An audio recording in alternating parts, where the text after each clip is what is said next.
Belum lama juga di daerah Merbah ada satu sawah seluas 2 hektar itu, tiba-tiba tengah malam yang jaga sawah pulang, tiba-tiba jam 12 malam ditengarai ini ada makhluk astral atau UFO atau semacamnya yang membuat circle crop atau crop circle.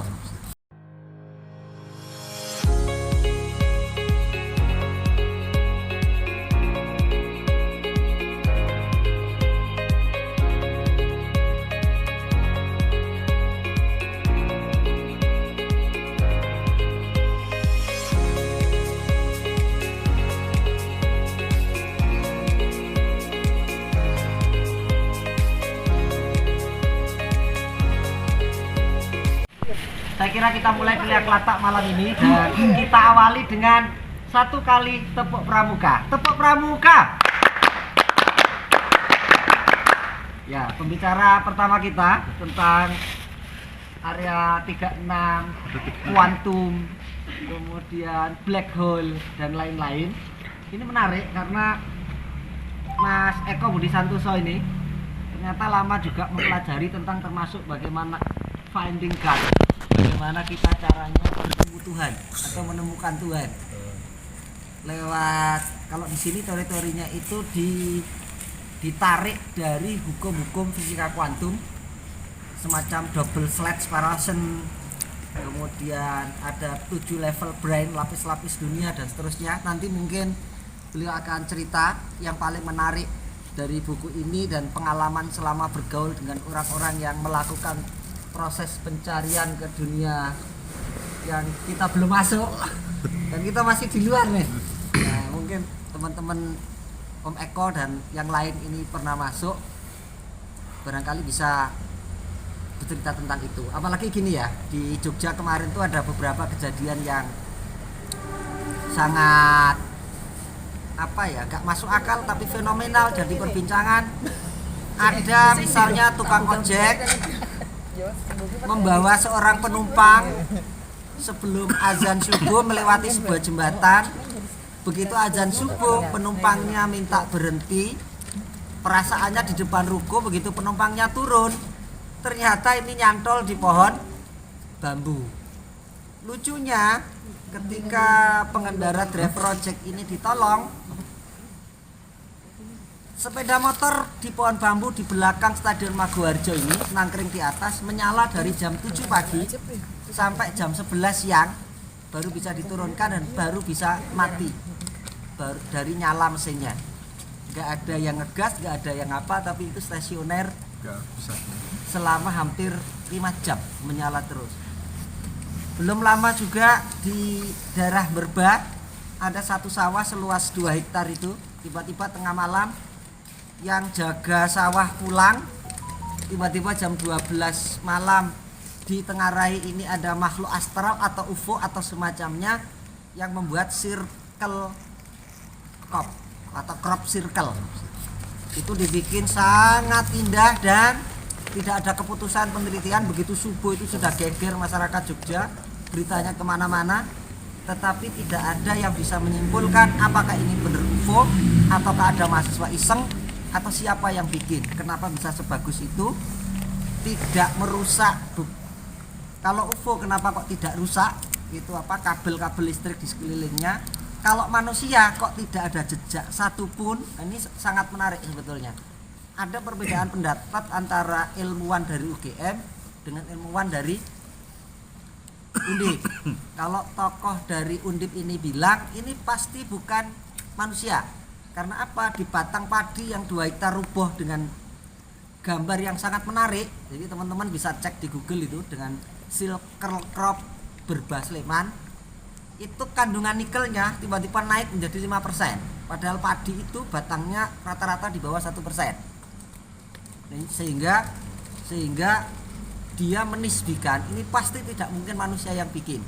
Gitu. Meskipun kemudian untuk menenangkan suasana UGM bilang ini mahasiswa yang bikin dan kayak gitu bisa sangat mudah teknisnya tanpa menjelaskan bagaimana dan tidak berani ditantang untuk mengulang bikin hal yang sama.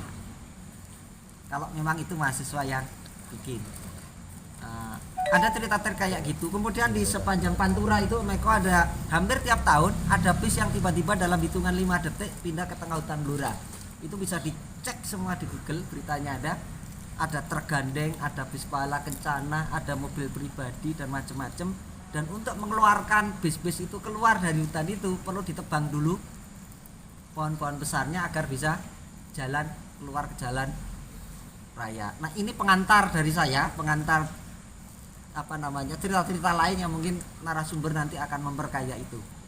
Sisi pertama, Om Eko, monggo, waktu tempat dipersilakan, tepuk pramuka.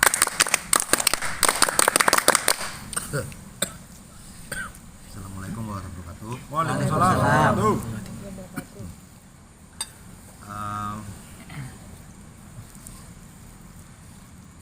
Malam ini saya akan mencoba menyampaikan biar nggak terlalu berat gitu, mungkin nanti bahasanya nanti saya permudah biar bisa lebih gampang ditangkap dengan contoh-contoh yang mungkin sederhana, yang karena buku ini termasuk pembahasan fisika termasuk berat gitu. Lalu konteks buku ini, konteks yang mau dibahas malam ini sebenarnya intinya adalah menjelaskan bahwa endingnya nanti itu menjelaskan bahwa di keilmuan fisika sendiri itu sudah sampai, matematikawan dan fisikawan itu sudah sampai pada tahap yang bisa dibilang ilusi gitu. Karena persamaan matematikanya tuh nggak bisa dibuktikan, tapi itu harus terjadi sehingga nanti memunculkan prinsip-prinsip berikutnya. Jadi cerita awal dulu ya, cerita awal dulu tentang kita zaman Newton gitu kan, tentang penemuan apel jatuh gitu kan, sehingga dia menemukanlah gaya gravitasi. Jadi gaya gravitasi, jadi di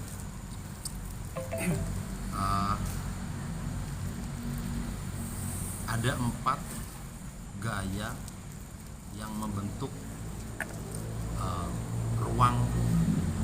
ruang ini. Ada 4 gaya yang membentuk ruang ini. 4 gaya mendasar: gaya gravitasi, gaya elektromagnetik, gaya nuklir kuat. Nuklir kuat itu yang terbentuknya bom atom itu. Jadi pecahnya, lepasnya dari atom-atom itu menimbulkan energi yang sangat kuat, gaya nuklir kuat, sama gaya nuklir lemah, peluru radiasi. Nah, 4 gaya inilah yang menyusun, 4 gaya fundamental inilah yang menyusun seluruh ruang yang kita lihat. Nah, untuk menjadi sederhana, menariknya adalah untuk perhitungan planet-planet, hal-hal yang bisa kita lihat, itu gaya gravitasi sama dua gaya pertama ini itu bisa diterapkan di hal-hal besar. Nah, ketika masuk ke alam yang sangat kecil, alam kuantum, teori-teori yang di depan ini nggak bisa masuk. Yang gravitasi sama Gaya elektromagnetik itu tadi, teori tadi yang depan tadi. Nah, sebaliknya juga begitu. Rumus-rumus yang ada di alam kuantum itu nggak berlaku di alam-alam besar, karena di alam-alam kuantum ini ceritanya aneh-aneh memang. Ceritanya aneh-aneh. Salah satu keanehan yang bisa kita temukan di alam kuantum itu contoh tentang entanglement. Entanglement itu jadi sebuah atom itu punya pasangannya. Oke. Ada pasangannya. Ada pasangannya. Kok itu belum ya? Apa? Ini juga belum ya. Atom aja punya pasangan. Atom ya? aja punya pasangan, padahal kecil banget Kecil atom. banget. Itu kalau tinjauannya di yang ruang waktu 2 gelombang per tahun, kan itu nggak tahu yang non kasat mata dia punya apa enggak. Ada jawabannya itu. Lanjut, Terus Om. rekam. Jadi entanglement ini punya pasangan. Nah, pasangan ini seketik tidak membutuhkan ibaratnya gini, saya dan dan Om Ibu berpasangan. Ketika saya berpasangan, bahasanya kalau di sini spin atas sama spin bawah ya, tapi spin atas spin bawah gitu, putaran gitu. Berarti kalau saya berputar ke kiri, Om Ibu berputar Ya, ke kanan. kanan. Nah, kurang lebih gitu. Jadi berputar ke kiri, berputar ke kanan. Nah, di jarak 1 meter bisa langsung saya kiri kanan. Jarak 10 km seketika ditarik jarak yang terjauh, Om Ibu di mana, di galaksi sebelah kayak di sini gitu, itu langsung seketika. Jadi kayak telepati gitu, entanglement. Entanglement itu kalau Einstein nyebutnya spooky in gerakan yang mengerikan dalam kondisi yang jauh. Itu ada istilahnya di sini. Jadi dia tidak butuh ruang dan waktu hanya untuk mengkoneksi. Untuk mengkoneksi. Terus keanehan lagi di dalam alam kuantum itu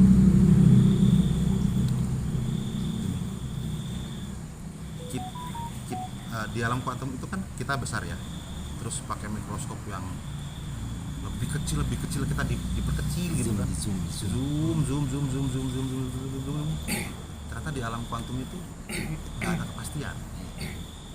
Jadi fisik yang kita lihat padat itu di alam kuantum itu dia seketika berubah, bisa berubah-ubah gitu. Bisa berubah-ubah. Apakah dengan itu kita mengatakan kata orang lelembut itu bisa berubah bentuk secara seketika macam-macam karena dia berada di dimensi kuantum itu? Saya nggak bisa menyimpulkan ke arah sana, tapi hanya menyampaikan bahwa di alam kuantum itu aneh gitu. Jadi alam kuantum itu yang diri kita itu udah nggak ada karena berubah-ubah dalam hitungan sepersekian gitu loh. Kalau dalam bahasa ilmiahnya kita bisa memotret posisi, hanya salah satu, kita bisa memotret posisi atau momentum. Dua itu, salah satunya itu entanglement, terus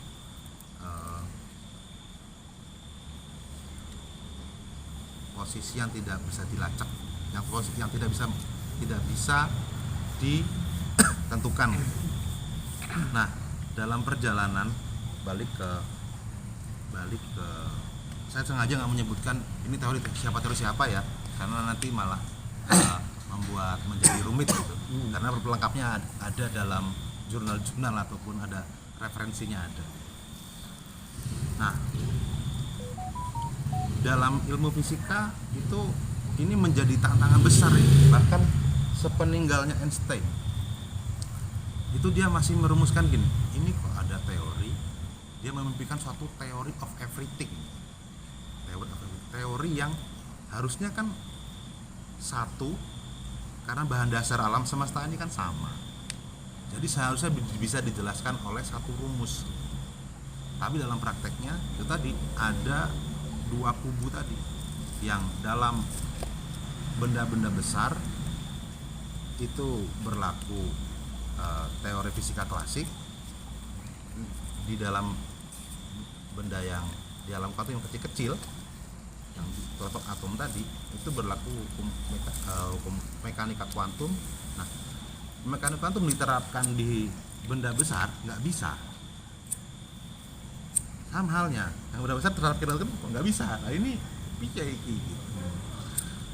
Nah, sampai Stephen Hawking pun memimpikan teori itu. Sampai akhirnya ada salah satu matematikawan dari Italia itu mencoba mengubah sudut pandang. Jadi selama ini kita belajar atom itu kan bulat-bulat gitu ya dari SMA ya. Ada proton, neutron, terus ada elektron, muter-muter gitu, bulat-bulat gitu kan ya. Teng-teng gitu, bulat-bulat. Dia berpikir gini, ini kayaknya cara kita memandang atom ini salah. Akhirnya dia menemukan teori tentang teori string. G-string. Bukan ya? String. Kamu itu loh. Yang tampak G-string yang tampak. Ini kita bicara yang kuantumnya, yang string kuantum. String itu Kamu itu. kayak apa ya? Senar gitar. Apa ya? Kayak karet, Karet. karet diputus gitu. Nah, itu string. Oh, ngono sap. String. Jadi nah, dia dengan cara pandang seperti itu, akhirnya dia Bergetar. seluruh benda itu berbeda itu berdasarkan dari getarannya, dibedakan dari getaran-getarannya, Vibrasi. getaran ya, getaran-getaran. Dari bahasanya apa ya? Apa termasuk akhirnya jadi vibrasi kan? Dari vibrasi alatnya jadi vibrator kan? Vibrator gitu, Iya kan artinya kan getaran. getaran gitu. Nah, dengan cara seperti itu, nah akhirnya dengan melihat seperti string tadi, akhirnya dia membuat persamaan matematika. Matematika, yang dia aneh adalah ini rumus ini dan rumus ini, rumus yang besar, saya sebut rumus besar, rumus di alam besar sama di alam kecil itu bisa nyatu, tapi harus ada dimensi ekstra. Ini yang akan maksudnya saya akan Dimensi fokus tambahan. ke tema kita malam ini gitu. Dimensi tambahan, dan ini kan aneh gitu. Aneh. Oke, stop dulu. Sebelum dilanjutkan yang dimensi berikutnya. Oke. Sementara untuk teman-teman travel ibu, karena pembicaraannya sudah mau mendalam, kita cut dulu. Kalau pengen lebih jelasnya kapan-kapan ke Jogja bisa gabung di sini. Oke. Salam senja.